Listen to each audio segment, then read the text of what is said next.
elle est émue parce que en fait, en 3 jours, on a pu rencontrer toute l'Afrique en fait. C'est quelque chose de très intéressant. Et c'est la première fois que tu prends part à cet événement? Oui, c'est la première fois, oui. Et c'est vraiment avec beaucoup d'émotion. Oui, oui. Qu'est-ce qui t'a marqué particulièrement? Plusieurs choses, franchement. Au moins, on fait plein de belles connaissances, de rencontres. Ça nous permet de nous instruire un peu. Ce qui m'amène à Montréal, c'est la foire africaine, une foire qui a réussi. Et c'est la première fois que je participe et que voir autant de monde, autant de nationalités.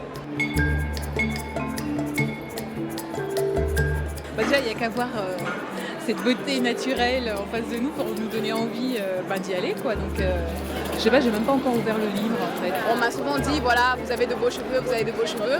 Mais moi, à titre personnel, j'aimerais voir plus de filles comme moi, pas forcément qui me ressemblent ou qui fassent les mêmes coupes que moi, mais plus de filles avec leurs propres cheveux.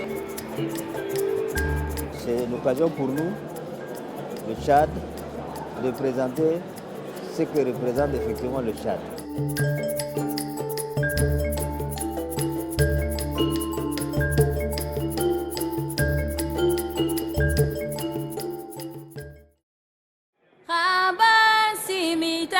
Palais des Congrès, Paris-Montreuil.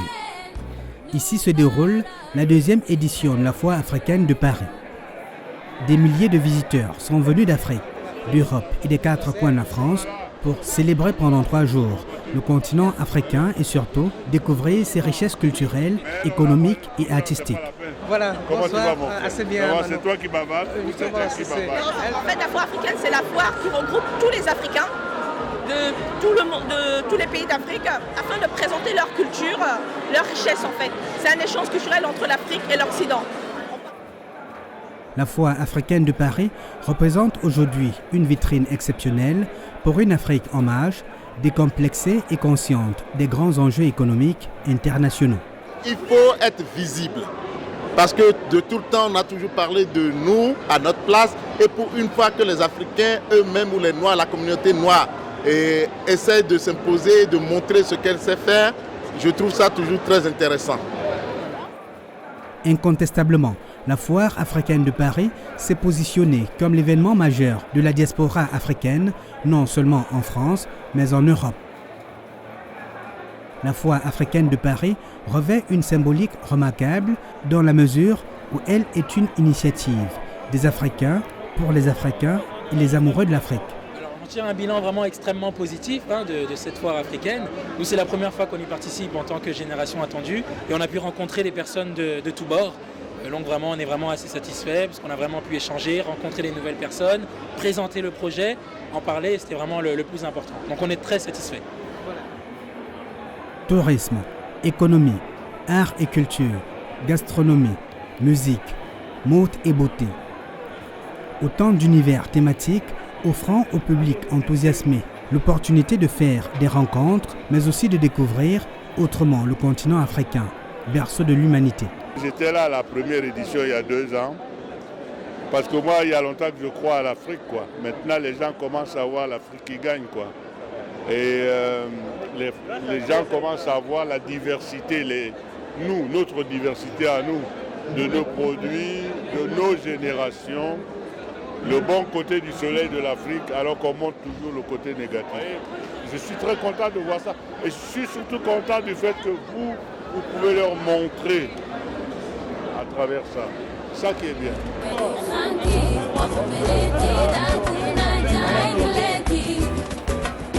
Décollage pour un voyage enrichissant au cœur de l'Afrique profonde. Première destination, le Tchad, pays à l'honneur à cette 2e édition de la Foire africaine.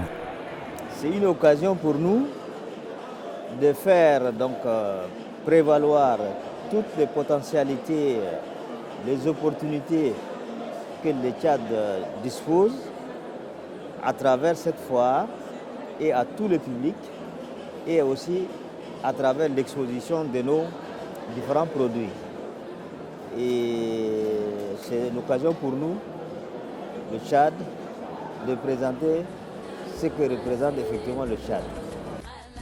Le Tchad, pays magnifique, Plus d'1 million de kilomètres carrés, 11 millions d'habitants, un peuple chaleureux et hospitalier, héritier de riches traditions et cultures vivantes. Le Tchad regorge d'innombrables ressources énergétiques, minières et touristiques encore inexploitées. L'agriculture et l'élevage constituent les principaux piliers de son économie. Généralement, c'est les femmes qui s'occupent de Hamid Ouda est chargée de communication de la forte délégation tchadienne. Elle nous présente le savoir-faire et les potentialités agroalimentaires de son pays. Les produits alimentaires, alors c'est ce que le Tchad a de plus beau et de plus varié et innovant. Voilà, ça c'est très particulier, c'est vraiment tchadien. Alors, c'est quoi? Voilà, c'est l'encens, c'est fait à base de... Voilà. Ça, c'est notre particularité. Au Tchad, les odeurs sont très, très sollicitées. C'est un pays où on adore les bonnes odeurs. Alors, ceci, c'est le bois du sandal. Le bois du sandal qui vient de l'Inde. Et on le transforme avec les huiles naturelles. Les huiles naturelles. Et puis, c'est assez secret. C'est une préparation traditionnelle. Généralement, ce sont les vieilles femmes qui savent en faire. Pas beaucoup, mais voilà. Et après, on brûle ça sur un encensier et ça sent très bon. Vous pouvez vérifier ça. Oui, ça vient sous forme. Il y a aussi la qualité. Il y a la qualité du bois de sandal lui-même, la qualité du parfum mis, et ça fait qu'il y a une différence entre les préparations. Vous voyez, par exemple, ceci est différent de celui-là, et celui-là, il est différent de ceci et de cela. Nous quittons un instant le Tchad et allons à la rencontre d'autres participants à cette foire. Des hommes et femmes talentueux et créatifs, comme Moriba Wendeno. Il est d'origine malienne. Pour lui, l'émergence de l'Afrique passe par la maîtrise de l'agroalimentaire. On a une gamme de jus de fruits, en partant de l'hibiscus à la mangue, au tamarin, au gingembre du Cameroun, au bissap, au tamarin du Burkina Faso, au baobab du Sénégal. On a une gamme d'épices que vous voyez derrière moi, on a une gamme de confitures. On achète toujours la matière première en Afrique et on les fait distribuer, on les fait fabriquer dans nos réseaux ici à Strasbourg. Et on distribue dans le monde entier. Autrement dit, l'Afrique va à la conquête du monde avec ses matières premières qu'elle se réapproprie et les transforme. L'idée c'était simple, c'était de donner un plus-value à nos produits. Que nous, en tant qu'Africains, on consomme des produits des autres, mais on ne consomme pas nos produits. Et ça, c'était la première idée. La deuxième idée, c'est de faire connaître ce savoir-faire africain aux gens qui ont une idée préconçue de notre continent. Nous avons des talents, nous avons des produits. C'est à nous de les mettre en valeur. Et c'est là où l'idée est venue de mettre nos produits en valeur, de dire, OK, aujourd'hui il est grand temps que nous, en tant qu'Africains de la nouvelle génération, qu'on se prenne la main, qu'on mette en valeur nos propres produits et les distribuer dans le monde entier. Et comment apprécie le public les produits Moriba? Une fierté parce que franchement, des produits prêts à consommer comme ça, surtout de nos plats traditionnels, ça fait toujours plaisir. On voit, il y a des sauces yassa, mafé, gombo, donc voilà. J'ai dégusté quand même pas mal de produits, le bissap, et c'est le goût pareil que le bissap tout frais. Le bouille, qui est super énergisant, et là, sincèrement, bien. On voit pas la différence entre le bouille trempé, fait, etc. C'est vraiment bon. Autre station à la fois africaine, autre découverte sympathique et militante. Redonner à la femme noire sa dignité esthétique, sa beauté naturelle. Salah Njoya, camerounaise, en a fait une passion.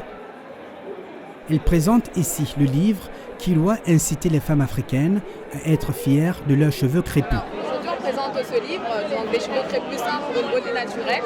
Donc c'est un livre qui préconise des soins naturels, simplement pour que la femme puisse entretenir son cheveu elle-même de façon simple avec des produits sains, des produits que nos femmes, nos mères d'avant utilisaient. C'est-à-dire du beurre de karité, des huiles, des herbes, des poudres et des argiles. Des cheveux crépus, sains pour une beauté naturelle.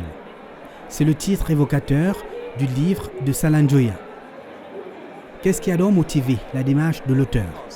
Alors c'est simplement venu d'un constat, c'est-à-dire que moi personnellement j'ai fait le constat que toutes les filles pour ma part se ressemblaient.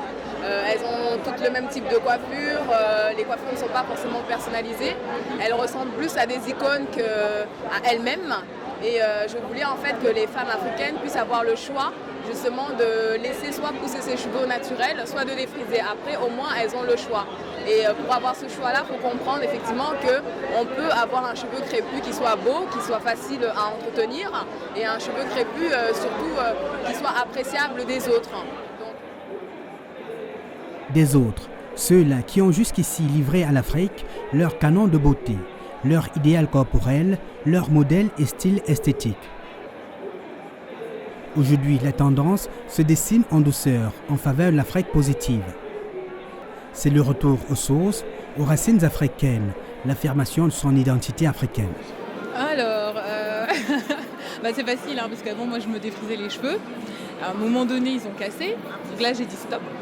Et ça fait quelques années maintenant que je suis au naturel et j'adore. Moi j'ai les cheveux défrisés mais je vous avoue que j'ai plus trop envie de les défriser maintenant quoi, parce que mettre du produit chimique dans son corps quoi, c'est voilà. Moi aujourd'hui j'ai plus envie. Je préfère avoir mes cheveux naturels et j'y travaille quoi. Cette prise de conscience grandissante est nécessaire pour la reconstruction de l'Afrique et renforce la conviction de Salanjoy. Unissons-nous ensemble, la main dans la main, peuple tchadien. Retour au stand du Tchad pour boucler notre mini-voyage continental. Ce stand est par sa dimension et par sa multitude des produits rares le point culminant de la foire. Un passage obligé pour les milliers de visiteurs, curieux et enchantés de découvrir tout ce qu'offre ce chaleureux pays encore peu connu. Et Hamid Ouda, dynamique communicante, qui ordonne ici, rassure là et présente son répit, son beau pays. Ce panier décor, il est fait à base de feuilles de daumier. C'est un palmier, le daumier. Et ce qui est intéressant, cet arbre, non seulement il sert à faire des objets d'art, mais vous allez découvrir de l'autre côté que le daumier est un fruit qu'on peut manger frais ou sec. Et ça a d'autres vertus, à part que c'est un simple fruit, ça aide dans les problèmes cardio et autre chose. Le Tchad est prêt, il y a cet engouement de vouloir travailler le côté traditionnel, artisanal, de mettre en valeur tous ces produits innovants que les gens ne connaissent pas la vertu. Voilà, c'est vraiment intéressant. Et une foire comme celle-ci nous permet de faire découvrir le Tchad et ses produits, quoi. Depuis son accession au pouvoir, Idriss Déby, président de la République du Tchad, a su gérer les crises qui menaçaient son régime. Il a réussi à consolider la paix, l'unité nationale et la stabilité politique dans son pays. Depuis plus d'une décennie, il s'est activement impliqué et avec succès dans la résolution des conflits sur le continent africain, notamment au Mali. Son leadership est aujourd'hui incontestable et son rêve, c'est faire du Tchad une vitrine de l'Afrique centrale. C'est dans cette perspective qu'après la foire africaine de Paris, la délégation tchadienne va déployer son offensive communicationnelle et de marketing en Inde, aux États-Unis et en Grande-Bretagne. Objectif, séduire davantage d'investisseurs étrangers et accroître la visibilité du Tchad. Notre président, Idriss Déby, il a fait et il est en train de faire du Tchad un pays qui va émerger. Nous avons fait beaucoup d'infrastructures routières. Nous avons développé beaucoup de choses et nous voulons que ça continue. Et c'est le message qu'on voudrait faire passer, que le Tchad, aujourd'hui, c'est un pays d'avenir. La foire africaine de Paris. 3 jours de voyage et de découvertes enrichissantes. Un public comblé, une équipe managériale engagée, appelée à mieux s'organiser afin de répondre aux attentes des exposants et visiteurs. La foire africaine de Paris est une réelle vitrine du continent de l'avenir, l'Afrique. À la prochaine édition. Bon vent.